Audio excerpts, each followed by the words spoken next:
Welcome to The Explainer. Today we're tackling one of history's most complex and honestly most devastating questions. How did the entire world get dragged into the catastrophe we now call World War I? Just think about it. How does one assassination, one single event in a city that most people at the time couldn't even point to on a map, ignite a conflict that engulfs the entire globe? Well, the truth is it doesn't, not on its own. The answer is that Europe in 1914 was basically a giant powder keg, just stuffed with explosive tensions, waiting for a spark. To really get our heads around this, historians use a super helpful, simple little acronym, M.A.I.N. It stands for militarism, alliances, imperialism, and nationalism. You see, these were the four big forces that had been bubbling under the surface for years, making a massive war not just possible, but tragically, almost inevitable. So let's break down those four ingredients, shall we? We're going to look at how each of these volatile forces got poured into that European powder keg, one by one, setting the stage for an absolute explosion. First up, M is for militarism. This was way more than just having an army. It was a full-blown arms race across Europe.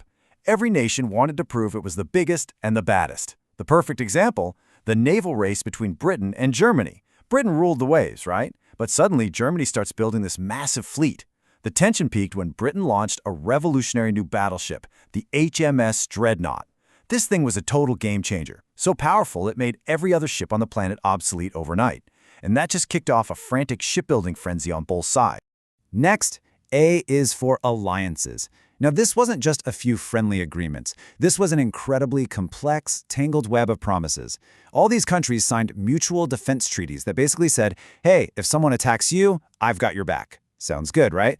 But the huge problem was that it meant one small local fight could trigger a massive chain reaction, pulling nation after nation into a war they didn't even start.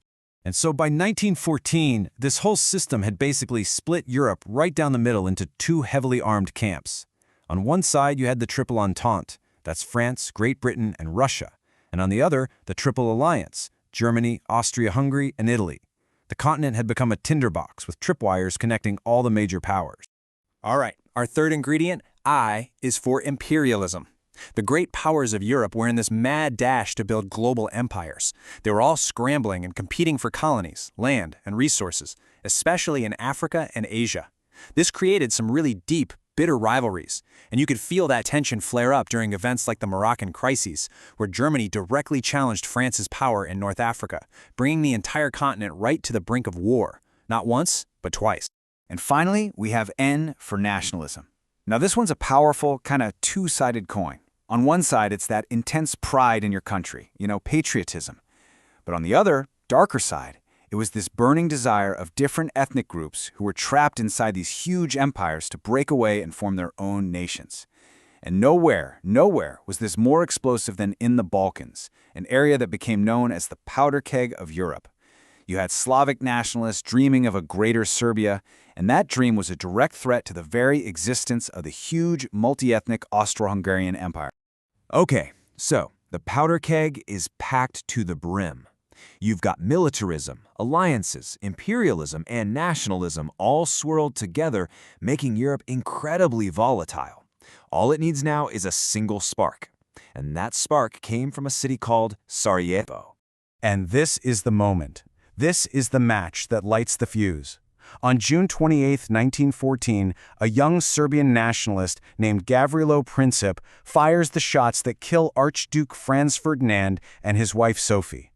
Now remember, the Archduke was the heir to the Austro-Hungarian Empire, the very empire that Serbian nationalists despised. This was it. That assassination kicked off what we now call the July Crisis. It was a solid month of desperate diplomacy, of threats and ultimatums.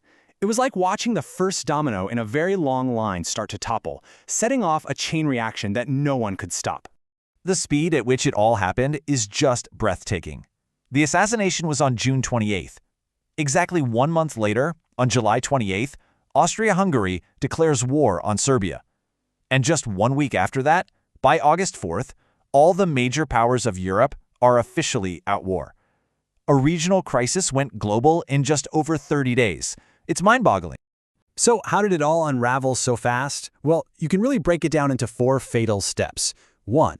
Germany gives its ally Austria-Hungary a blank check, basically saying, do whatever you need to do, we've got your back no matter what. 2. Feeling confident, Austria-Hungary issues this impossible list of demands to Serbia, and when Serbia can't meet them all, they declare war. 3. This triggers Russia, who sees itself as the protector of Serbia, to start mobilizing its massive army. And 4. Germany sees Russia's mobilization as an act of war, so it launches its own plan, the Schlieffen Plan, which involves invading France by marching through neutral Belgium. And that act forces Great Britain to jump in. The dominoes had fallen. Now, for 3 long years, the United States tried to stay neutral, but 2 key events finally pulled America into the war.